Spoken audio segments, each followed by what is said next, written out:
Poland is a country with a checkered history, characterized by conquests, uprisings, and rebirths. But hardly any event in Polish history is as significant and tragic as the disappearance of the state from the map in the 18th century.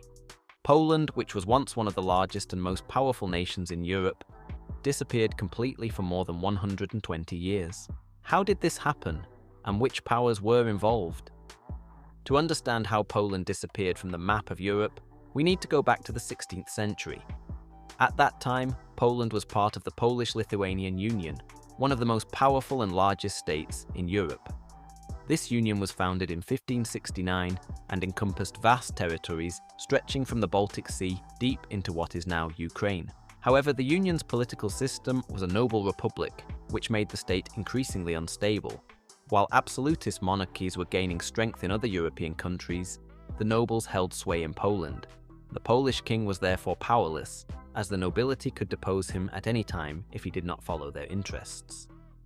This political system, which became known as the liberum veto, enabled any noble to block laws in parliament by veto, which often led to political deadlock. This domestic political weakness was compounded by numerous wars and economic crises, which led to Poland becoming increasingly weakened. However, it was precisely during this period that Poland's neighbors, Prussia, Russia, and Austria, became stronger. Prussia wanted to expand its territory in order to better defend East Prussia. Catherine the Great, Tsarina of Russia, was very ambitious and wanted to expand Russia at all costs.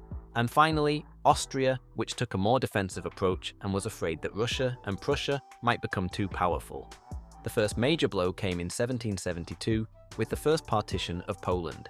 Prussia, Russia, and Austria agreed to annex parts of Polish territory.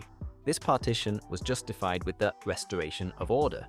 Russia received large parts of the east, Prussia the strategically important access to the Baltic Sea, and Austria received parts of the south. Poland lost around a third of its territory and population. Despite this first massive loss, reformers within Poland attempted to stabilize and modernize the country. In 1791, Poland even adopted one of the first modern constitutions in Europe. However, these reforms came too late. The great powers saw a strengthening Poland as a threat to their interests. Prussia and Russia therefore agreed on the division of further Polish territories in the Treaty of St. Petersburg in 1793, resulting in the second partition of Poland. Prussia received the territories around Gdansk and Thorn, Greater Poland, and parts of Mazovia, which were henceforth known as the province of South Prussia. Russia, on the other hand, was expanded to include the whole of Belarus, as well as large parts of Lithuania and Ukraine. However, the Polish people were not prepared to accept defeat without a fight.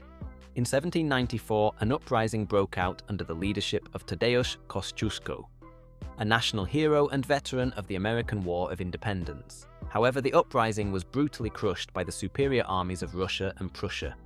The third partition of Poland followed in 1795. This time, Russia, Prussia, and Austria completely divided the remaining Polish state between them. Poland disappeared from the map of Europe. The Polish elite was exiled or suppressed, and the Polish population came under the rule of the three foreign powers.